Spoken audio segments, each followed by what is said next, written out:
నమస్తే సార్. నమస్తే శ్రుత. సార్ ఇది గత 10 ఏళ్లుగా బ్రిటన్‌లో వరుసగా చాలామంది ప్రైమ్ మినిస్టర్‌లు ఆఫీస్ మారుతున్నారు. ఇప్పుడు లేబర్ గవర్నమెంట్ పైన కూడా ఒత్తిడి కనిపిస్తుంది. దీని ప్రజాస్వామ్యం బాగా పనిచేస్తుందని అనుకోవాలా? లేకపోతే పొలిటికల్ ఇన్‌స్టెబిలిటీ అని అంటారా? సరే, ఖచ్చితంగా ప్రజాస్వామ్యబద్ధంగా నాయకుల్ని మార్చడం వాళ్ళు తేలిగ్గా చేయగలుగుతున్నారు. ఆ మేరకు మంచిది. కానీ ఈ 10 ఏళ్ళుగా జరిగింది ప్రజాస్వామ్యం కంటే ఎంపీలంతా భయాందోళనలో చిక్కుకున్నారు. గతంలో కన్జర్వేటివ్ పార్టీ కావచ్చు, ఇప్పుడు లేబర్ పార్టీ కావచ్చు. ఆ దేశంలో ఉన్న సమస్యల పరిష్కారానికి ఆ పార్టీల దగ్గర సరైన ఎజెండా లేదు. కొన్ని తప్పటడుగులు వేశారు, కొన్ని వేస్తున్నారు. పరిష్కారాలు దొరకని సమస్యలుగా ఉన్నాయి. దాంతో ఎంపీలంతా కూడా ప్యానిక్ అయిపోతున్నారు, భయపడిపోతున్నారు. వచ్చే ఎలక్షన్ ఓడిపోతామని చెప్పి. అందుకని టకటకగా ఎన్నికల్లో మారుస్తున్నారు. డేవిడ్ కామెరాన్ ప్రధానమంత్రిగా ఎన్నికల్లో గెలిచాడు. గెలిచి ఒక పొరపాటు నిర్ణయం తీసుకున్నాడు ఆయన. ఒక సంక్లిష్టమైన సమస్యని మరి అందరి ప్రయోజనాలని సమన్వయం చేసి నిర్ణయం చేయకుండా ప్రజలకు వదిలేసాను పొమ్మన్నాడు. పార్టీలో అంతర్గతంగా విధాలంటే యూరోప్లో ఉండాలా భాగంగా, యూరోపియన్ కమ్యూనిటీలో భాగంగా ఉండాలా బ్రిటన్ వద్దా అని చెప్పాను.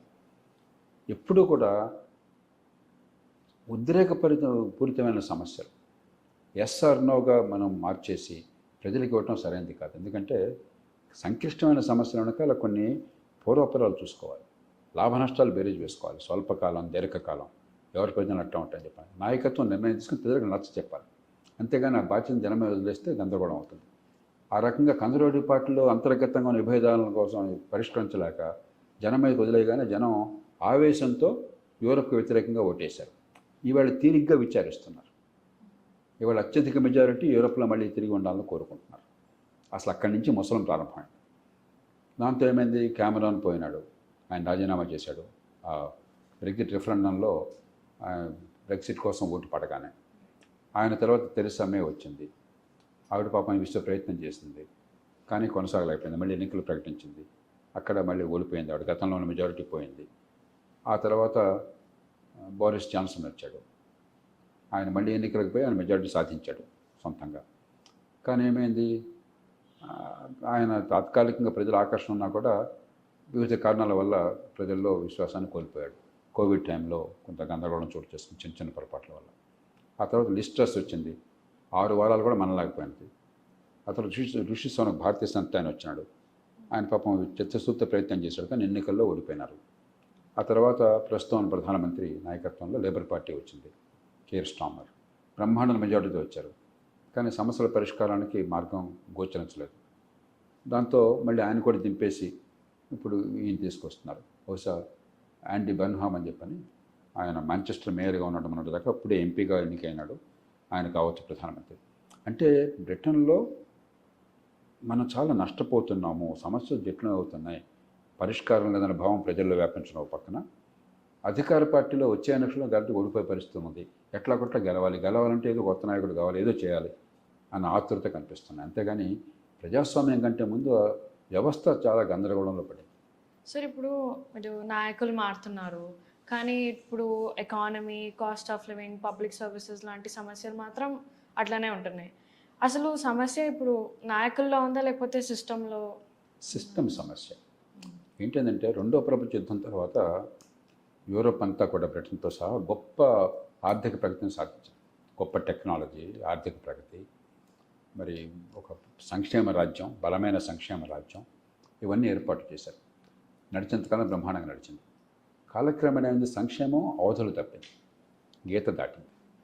ఉన్న డబ్బుల కంటే ఎక్కువ సంక్షేమం చేసి అప్పుల పాలవడం మొదలెట్టారు. పిల్లల మీద అప్పుల భారం పెరుగుతున్నది, పిల్లలకు ఆస్తులు పెంచకుండా. సంక్షేమం కూడా అసలు మరీ చాలా ఏమాత్రం ముందు చూపు లేకుండా ఎవరికి అడిగితే వాళ్ళకి ఇచ్చే ఏర్పాటు జరుగుతుంది. పెద్ద ఎత్తున సంక్షేమం ఖర్చు పెరుగుతుంది. అలాగే కొన్ని రంగాల్లో సంక్షేమం చాలా గందరగోళాన్ని దారితీస్తుంది. ఉదాహరణకి, ఒక కుటుంబంలో పిల్లల్ని ఆ కుటుంబం సరిగ్గా చూసుకుంటుందో లేదా పరీక్షించడం కోసం ఒక శాఖను పెట్టారు, వాళ్ళకి అధికారాన్ని ఇచ్చారు. జీతం తీసుకుంటున్న ఉద్యోగులు వచ్చి మీ ఇంట్లో పిల్లల్ని మీరు సరిగ్గా చూసుకుంటున్నారా, మరి పిల్లలు సరిగ్గా స్నానం చేస్తున్నారా, పిల్లలు పరిశుభ్రంగా ఉంచుతున్నారా, సరిగ్గా భోజనం పెడుతున్నారా, వాళ్ళు చూస్తారా? సరిగ్గా చూడాలనుకుంటే మీ దగ్గర నుంచి వాళ్ళు తీసుకుపోతారా? వాళ్ళ పిల్లల్ని పెంచుతారా? ఎంతకన్నా వింత ఎక్కడ ఉందో. తల్లిదండ్రుల కంటే పిల్లల్ని ప్రేమించే వాళ్ళు, బాగా చూసుకునే ప్రపంచంలో ఎవరైనా ఉంటారా? కొన్ని పొరపాటు అక్కడెక్కడ ఉన్నా కూడాను. కేవలం ఆ చైల్డ్ కేర్ సర్వీసెస్ మీద 2.6% జీడిపిలో మొత్తం జాతీయ ఆదాయంలో ప్రభుత్వాలు ఖర్చు పెడుతున్నాయి.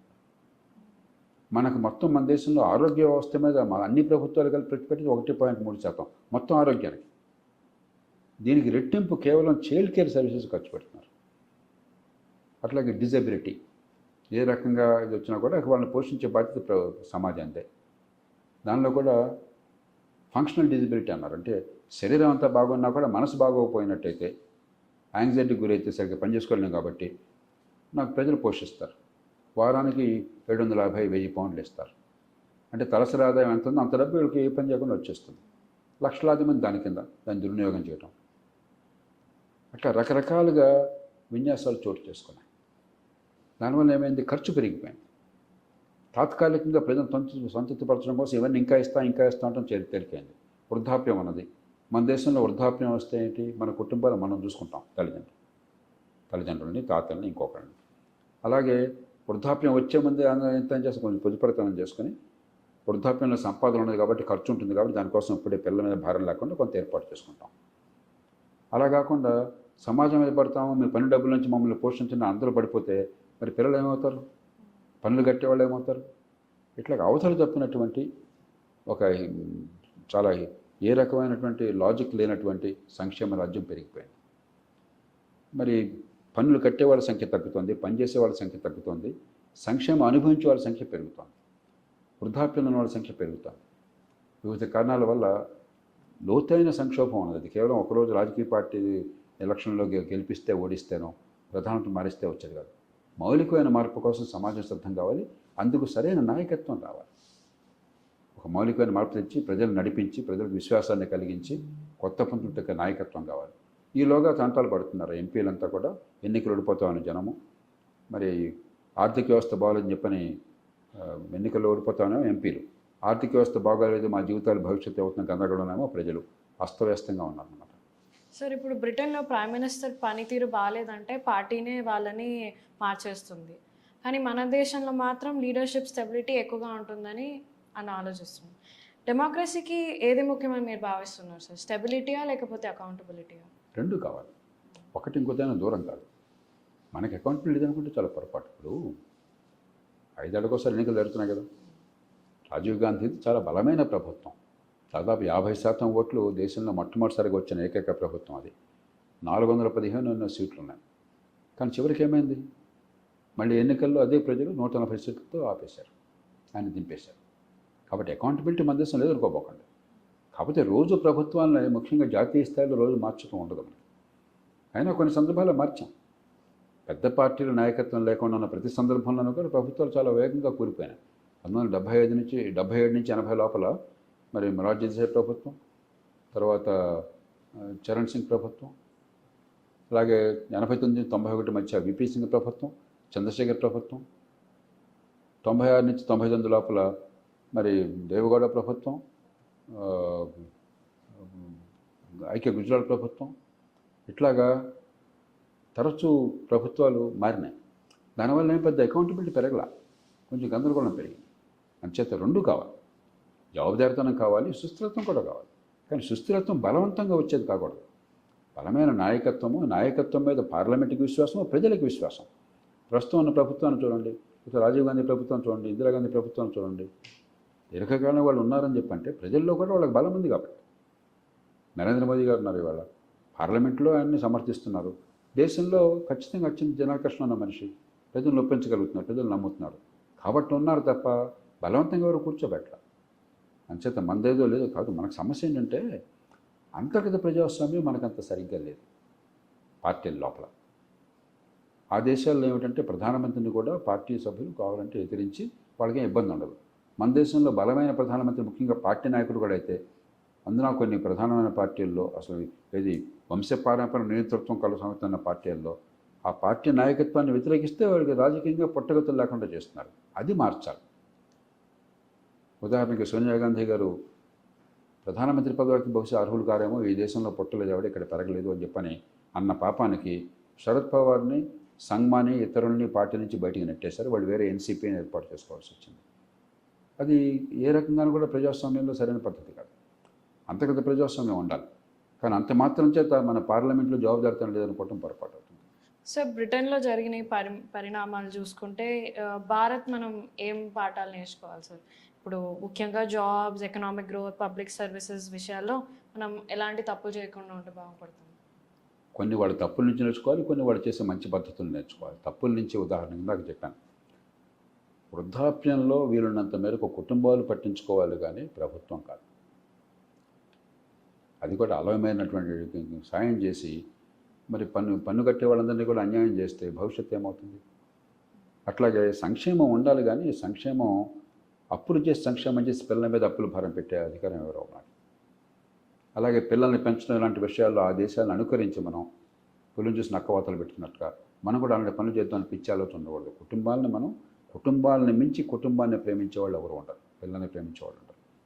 కాబట్టి సంక్షేమానికి కొంచెం పరిమితిని పెట్టాలి, అభివృద్ధికి పెద్దపీట వేయాలి, రెండుకి సమతూకాన్ని పాటించాలి. సమాజంలో అన్ని ప్రభుత్వమే చేస్తున్న భావాన్ని తీసి ప్రభుత్వం పాత్రను సమర్థంగా పరిమితం చేసి సమర్థంగా నిర్వహించాలి. ఇది మనం వాళ్ళు చేసిన తప్పుల నుంచి నేర్చుకోవాల్సిన పాఠం. వాళ్ళ మంచి నేర్చుకోవాల్సింది ఏంటంటే మన రాజకీయంలో ఇప్పటికి కూడా అధికార క్రీడ, వ్యక్తుల ప్రభావం, ఆ వ్యక్తుల సొంత ప్రయోజనాల కోసం అధికారంలో ఉన్న వాళ్ళు ఏమాత్రం ఎదిరించినా కూడా వాడికి పార్టీలో పుట్టగతులు లేకుండా చేయటం. అంటే ప్రజాస్వామ్యం ఉన్నా కూడా పరిమితం అయిపోయి ఒక నియంతృత్వ పాలన అన్ని పార్టీలలో కొనసాగుతుంది.